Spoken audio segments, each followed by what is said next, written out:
来乡亲啊，继续来看杭州亚运木姓区的国手甘家伟，昨伫71公斤级的4强战拍败掉土库曼的强手，本地因硬要拼金牌，但是早起过磅检查的时阵，裁判认为甘家伟伫前一场的比赛目睭角受伤伤过严重了，无爱互伊继续来比赛，所以决定摕下银牌，而且嘛摕到巴黎奥运的参赛资格。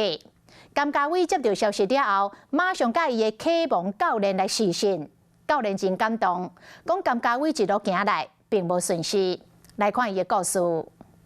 哦，对，很大呢，有没有风？代表台湾参加亚运的男子木姓区国手甘家伟透过视讯，和启蒙教练看伊目睭的伤势。本来要伫暗时进行71公斤量级的金牌比赛，再去和裁判认定讲伤势伤重，袂当比赛。再联络我再去跟你接机啊。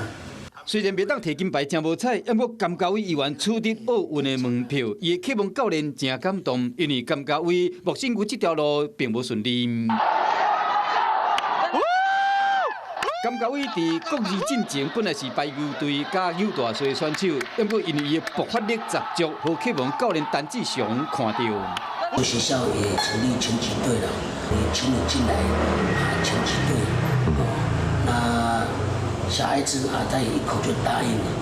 甘家伟伫国际转战木姓区，虽展现出优秀的天分，高中开始就接受正式训练，并且为陪练员变成选手。不过伫国际比赛并不顺利，时常一战就出局啊。后来又搁缩减量级，为了为75公斤降到71公斤，逐暝都要放好腰。结果比战亚运的时，又搁拄着因老母过身。也有想过说啊，想要放弃，在这个那么高的一个殿堂达到冠亚军战，但我作为做教练的，我是很高兴。